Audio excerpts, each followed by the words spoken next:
It's nice to see you again, Westchester. It is Friday, July 11th, 2025, and I'm Bonita with the Westchester Chronicle. In our last episode, we discussed the incoming service cuts to Septa's buses, trains, and trolley routes. We reached out to some of our local representatives to get their thoughts on Septa's service cuts and how it will affect Westchester and Southeast Pennsylvania. We contacted the office of Governor Josh Shapiro, and his office shared this clip with us. Mass transit serves all 67 counties in Pennsylvania, rural counties as well as urban counties. So this is a statewide problem. And I have tried over the last 2 years to solve it by putting money in my budget in order to help our mass transit agencies.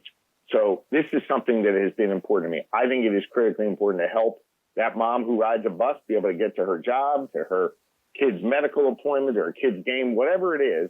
I think that's just as important as the mom in rural Pennsylvania who has to drive over a rural bridge to get her kid to a game. And we shouldn't distinguish between the two. We should invest in both. So that's where I begin this conversation.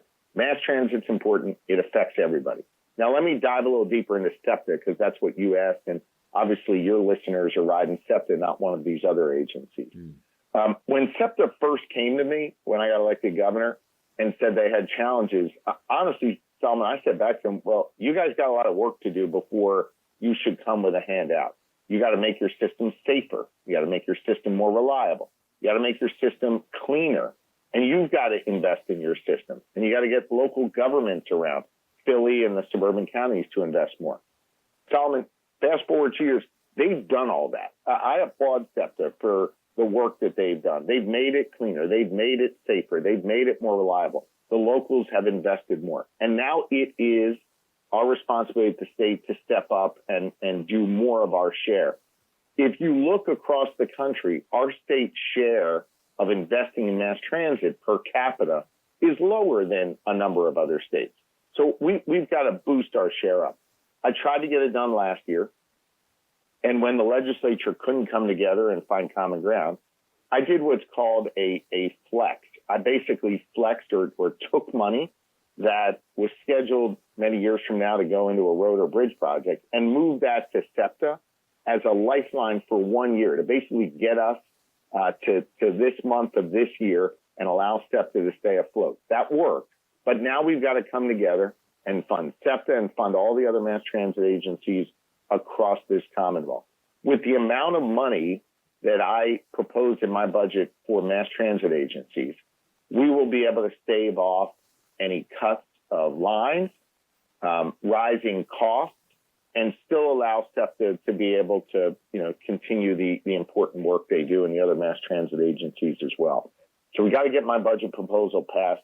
I'm proud of the House of Representatives. They've now passed it. If memory serves me correct, Solomon, I think they passed it 4 different times, 3 or 4 different times. And now the Senate needs to act. The ball is in their court. And I believe this is an area we will be able to find common ground on. When we reached out to Borough Council Vice President Nicole Shimoni, she gave us the following response. Quote, public transportation, which properly addresses travelers' needs, is a key component to a thriving community. The conversation for funding goes way beyond the impact of Septa as a business. Whether or not Septa has the funds to keep its operations going impacts Philadelphia, the greater Philadelphia area, and beyond. It impacts whether we can continue to build back our communities and thrive in a post-COVID era. So I try to keep optimistic that ultimately there will be a solution that supports the needs of the greater Philadelphia community and beyond. If not, I am definitely concerned for more than just the future of Septa. Also, this week, our field correspondent, OCL Hicks, sat down with State Senator Carolyn Comita to discuss her thoughts on the impacts to public transportation that will affect Westchester when they come into effect. I care about that, and I'm concerned about it because in my 19th senatorial district runs what we call the main line, the R5. And people in my district and then along all of the other Septa, but let's talk about Septa, right? I mean, we could talk about the entire Commonwealth. Certainly Allegheny County has a big transit system, and other parts of Pennsylvania, but Septa is where we live. It's where people take the R5 to school, sometimes the buses to school. People take our public transit to work. People take public transit to medical appointments. It's an integral part of the transportation in our communities for people to get to the places and services and jobs that are a part of their lives. I think that right now what we're doing is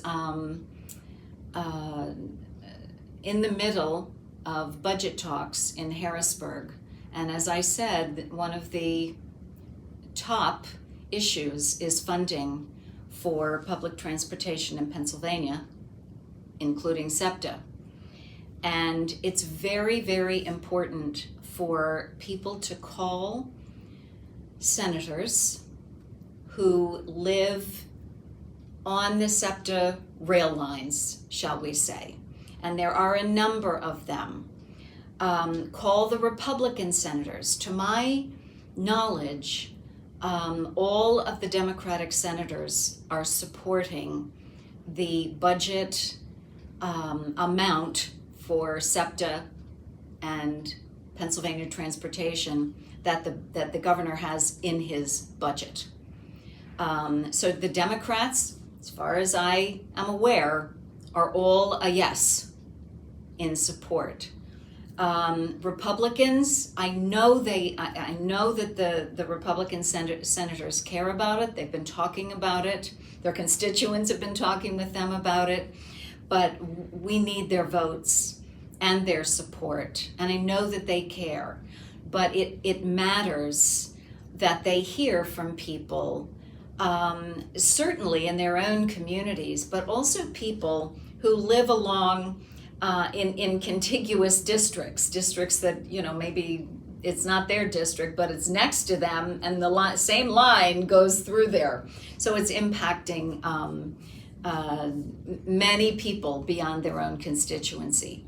So I would say give a call to those senators who live along the SEPTA lines and say, hey, I'm your neighbor. I don't live in your district, but I'm your neighbor, and your vote matters to me and my family because the rail lines that go to your district are also going through my town, my community, and I need them to keep running. So I think that's probably the most important thing that people can do. And I know as a senator, when people call and tell us what they think, usually it's our constituents, the people who live in my district, who call. Sometimes people call from outside, and it's important to hear everybody's perspective because we don't live in a bubble, right? Everything is interconnected. So reach out to those senators. SEPTA's 2026 budget went into effect July 1st, and the first round of service cuts will begin in August. If you or someone you know uses public transportation, whether it be the regional rail, the trolleys, or Westchester's buses, and if you want to speak up, you can go to fundseptanow.com. There you will find ways to reach out to your state representatives regarding SEPTA's future funding.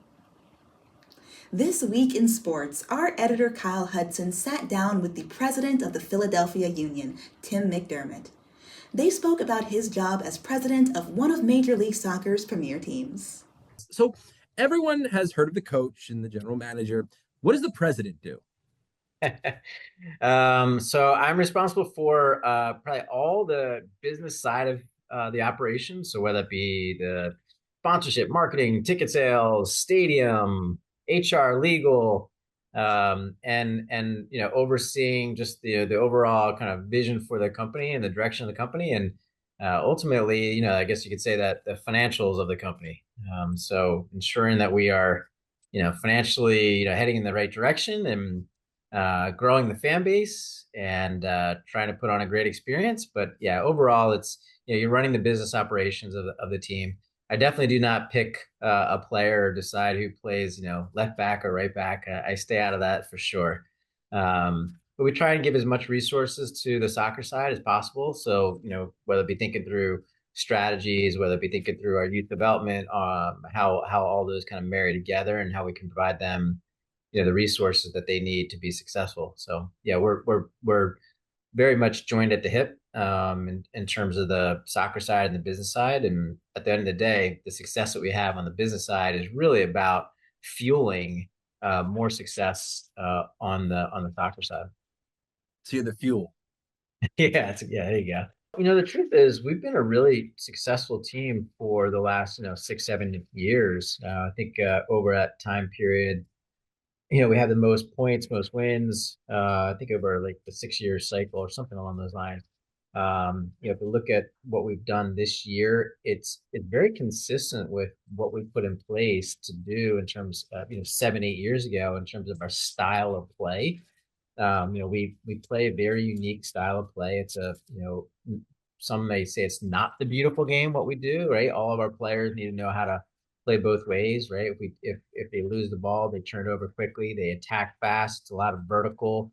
It's not a lot of back and forth passes. We very rarely win a possession game, which is probably contrarian to what a lot of teams would do or think. So it's a very different style that we play, and therefore requires a very different type of player and a different mindset and a willingness to play that sort of style. It's kind of funny because that's kind of a Philly trait. Like if you look at the Broad Street Bullies and Sure. like that's kind of a Philly sports mentality. I think for a long time, Philly's been known as a 4-for-4 town where the people in Philadelphia root for all of the major sports teams. And that's a unique dynamic. That doesn't happen in every city around the United States. And so I think that makes us pretty special as Philadelphians. What we now want to be is a 5-for-5. And I think we're on our way to doing that with the success that we had, with the growth of soccer, with the growth of our fans, our fan base, with this soccer facility that we have, Subaru Park, the new Whistler's Bank Sportsplex that's coming online here in just 2 weeks.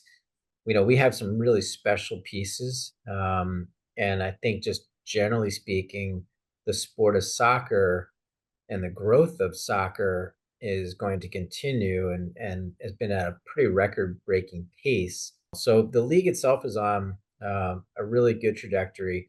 We too, at the local level, have been doing fantastic. Selling out. Many many games over. I think we had a 34 game sellout streak. I think is what we're at. And if you haven't been to a soccer match, it's a different environment. It's a really unique home game environment with the chants and the cheers and the tifo, the Sons of Ben that make it so special. And it can't be replicated. That's the thing about it. It's very organic. It's not, let's throw in a bunch of music and hype the crowd up. Like this is very, very much a fan-centric experience, whether it be flags, whether it be tifo, cheers, chants, like I said, smoke. Very, very different than a lot of other sports in terms of the experience. This is the MLS's 30th season. In 20 years, where do you think MLS and soccer will be in America in their 50th season? You think we'll have a World Cup? Like, where do you think we're going to be? I think at some point in time, I think the MLS is on the trajectory. It has the potential to be growing in a state where at some point in time, the best players are not going to leave to go to Europe. They're going to stay here. And that's when I feel like we will have really, truly made it. I'm excited for that. I'm excited for some young player who comes through an academy system who's really talented and goes, you know what? No, I'm not going overseas. I'm staying here. And I'm going to be the guy who says, let's make the MLS the best league. And that next person says, I'm with you, and I'm with you, and I'm with you. And soon, we turn into the #1 league. Like I want that so badly. And I can't wait for players to stop saying, hey, I want to go over to Europe. I want them to stay here. I want our American team to beat the other teams. I want our MLS teams to compete in, whether it be Club World Cup or CONCACAF or wherever it be, and be seen as a winner and competing and beating these other teams. So I rival in that kind of level of competition, and that, the idea that we can get there. I think it's, that gets me jazzed up, and I want our players who come through our system at one point in time, I want them to be like, nope, I'm not going to Man City. I'm not going to XYZ. I'm staying here and playing here. I'm going to make this the best there is. I feel you guys have something really special here in Philly. I'm proud to be a part of it, and I'm really thankful that you had some time to speak with us. Now, is there anything else you'd like to say? Anything else you'd like to touch on before we let you go? Well, listen, I appreciate everybody who's watching and listening. And if you haven't been to a Union game, definitely encourage you to come on out. Look, it's a really fast paced, energizing experience to watch and be part of. And then, like you said earlier, the community impact, the community effect of being part of the soccer community, the Union community is pretty special.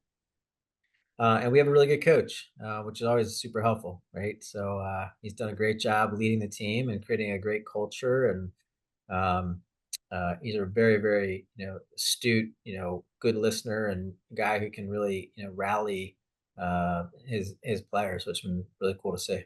Thank you very much. I appreciate your it. time, and I wish you all the best. Best in the second half of the season. I'll be in the stands rooting for you. Awesome. Thank you very much. Appreciate you having me. The Philadelphia Union are playing their next match this Saturday the 12th against their rivals, the New York Red Bulls. Kickoff is at 7:30 p.m. Go Union! And now, here's Darren with the Sports Report. In Philly sports, pitcher Zach Wheeler and designated hitter Kyle Schwarber were selected to the 2025 MLB All-Star Game. Wheeler earned his third All-Star appearance after a dominant complete game, one-hitter, and National League stats. He has a compelling 9-3 record, 2.17 ERA, and 148 strikeouts. While Schwarber also earned his third All-Star appearance with 27 home runs and 62 RBIs, word on the street is that a few Phillies were snubbed. Christopher Sanchez and Ranger Suarez, and also Trey Turner, who leads the NL in hits. Drop a comment to let us know what Phillies you think should be All-Stars. In local sports, thank you to everyone who came out for Week 3 of the Melton Center Summer Basketball League. Everyone had a great time, and all of the teams played well. Here are the results. WCC Kappas beat No Escape Gear in a close game, 33-29. Holy Hoopsters beat WCPD in another close one, 14-11. Truist got the best of Citadel, 50-30. Aaron's Angels sweep past Miller Painting in a nail-biter, 32-29. WC Quest overpowered WC Chronicle, 91-38. And a tough loss for Alpha Phi Alpha to Verano Construction, 52-47. Westchester Chronicle is a proud sponsor of the Melton Center Summer League. Hope to see you all this week at the Center for Week 4.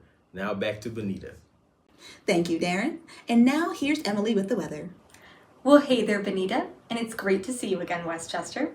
I'm Emily Gohan, here to walk you through your forecast for this weekend and beyond. Well, last week was pretty miserable. We had storms many days in a row, and southeastern Pennsylvania even saw several tornadoes, including our own King of Prussia.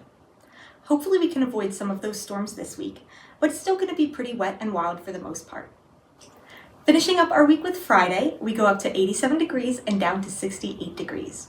We've got partial clouds until about 1 p.m. when our rain continues until about midnight, and there's a 40% chance that this turns stormy as the night goes on. On Saturday, we have similar weather going up to 87 degrees and back down to 68 degrees. We have rain starting up again after lunch with a 40% chance of bringing storms. That rain continues until the early hours of Sunday morning. Sunday looks very similar to Friday and Saturday, going up to 87 degrees and down to 67. We have a slight breeze just like Friday and Saturday, and we have showers starting at breakfast. There's a 40% chance those rain showers turn into storms as the night comes in. Taking a look into next week, we're looking at a fairly similar week as this last one. High 80s Monday through Friday, with Wednesday as our hottest day, going up to 90 degrees. It's going to be humid and bring lots of moisture just like last week. On Monday, we'll have rain for the majority of the day. It's going to be heaviest around lunchtime and bring a 50% chance of storms in the afternoon. Those showers wrap up around midnight Tuesday morning, but don't let that fool you. We have still a light shower in the afternoon Tuesday, as well as the afternoon on Wednesday. Wednesday will be our clearest day though, with fairly sunny skies until that shower shows up. On Thursday, our rainstorm arrives around breakfast time and they stick around for the remainder of the day. That rain also continues through the day and night on Friday, and it will be heaviest just after dinner on Friday. Overall, it's going to be hot and humid with plenty of showers. We can expect flash flood watches and possible warnings through the week since our ground is still saturated from earlier this week. Rest assured, if there are weather emergencies, we will be sure to keep you updated. You can also stay weather prepared by visiting weather.gov for alerts, watches, and warnings. Stay safe, stay informed, and please don't drive through flooded roads. Back to you, Bonita. Thank you, Emily.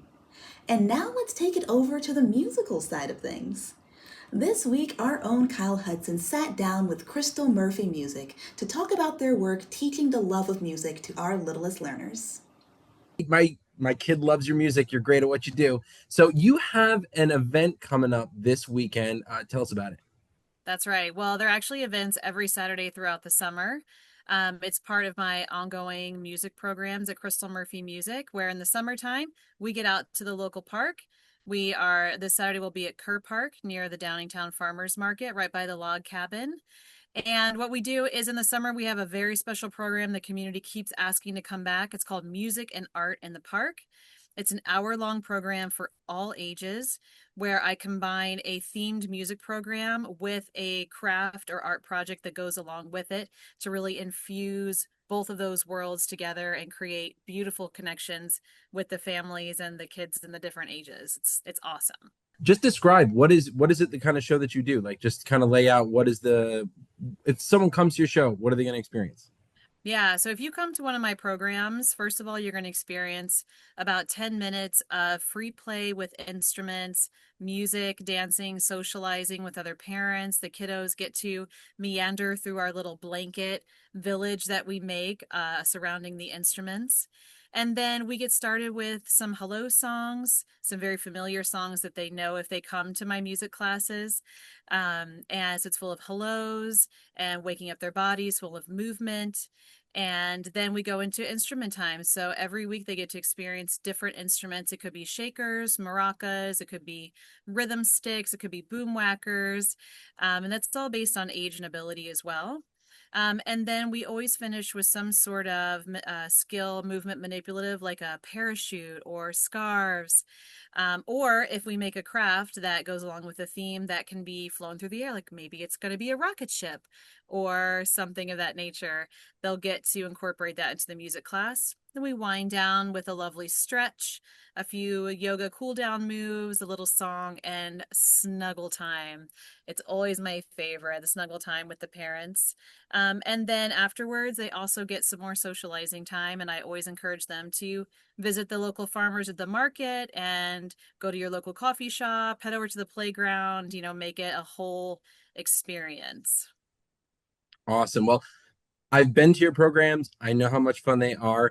I can vouch for how much fun your whole philosophy is. I love it. Thank you. How much is it if someone wants to attend? So it is $25 for the first kiddo, and there's always sibling discounts attached to that. And then there's also classes on Monday too. So if you want to drop in, you can drop into one and experience it. But I'm sure you'll be back for more. So there's always an opportunity to sign up for the whole session as well. Well, if people want to find out more about you and what you do, where can they find that out? Yeah, so they can go to my website, which is crystalmurphymusic.com. You can also follow me for the most updated information on Facebook, Crystal Murphy Music, or Instagram, CMM_ukulele. I've done it with my family. I can say how great it is. I hope you have a great show this weekend. And yeah, definitely check it out. Thank you very much for your time, Crystal. Thanks, Kyle. Have a great Have a good weekend. day. Crystal Murphy Music holds outdoor music classes for babies and toddlers at Kerr Park in Downingtown on Saturdays. Next up, Kyle sat down with Vince Malarkey of the Malarkey Brothers, who are performing this weekend. You guys are playing in West Goshen this weekend at the amphitheater. Why don't you tell us more about it? Yeah, we're really excited. It's a great outdoor venue.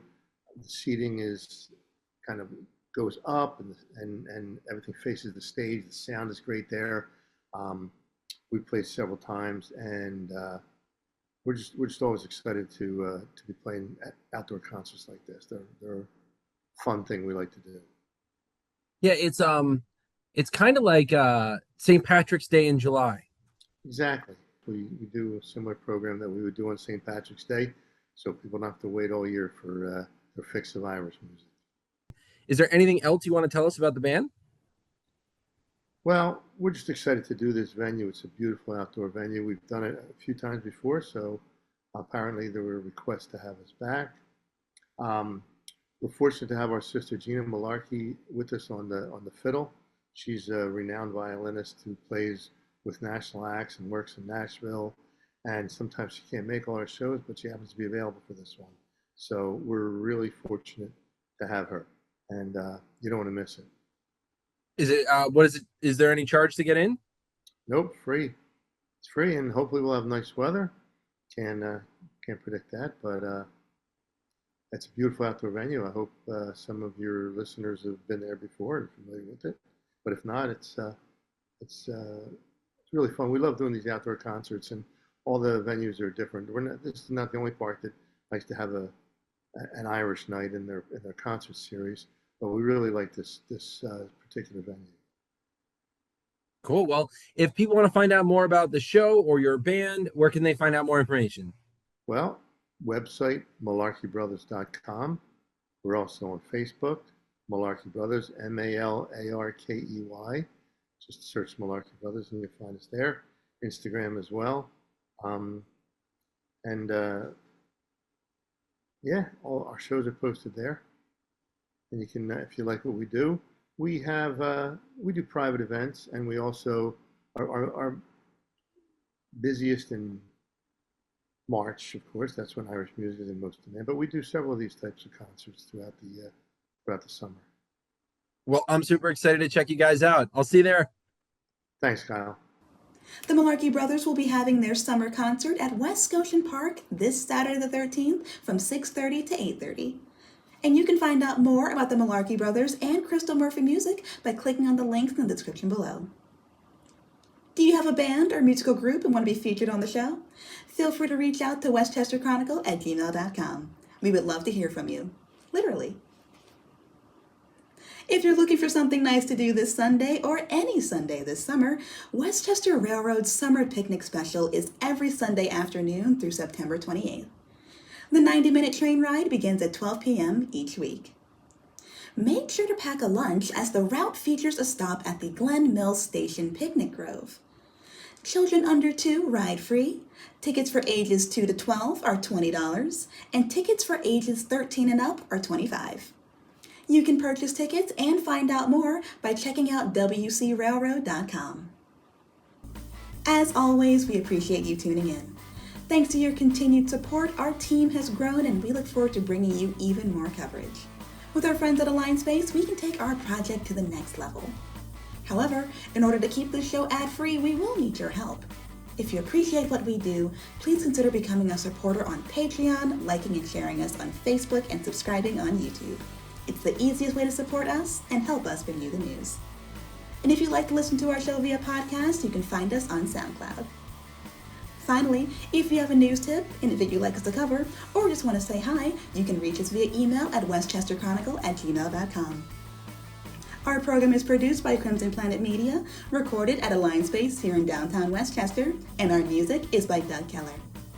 As always, we want to thank you for your time, and we hope to see you soon. Until then, I'm Bonita with the Westchester Chronicle.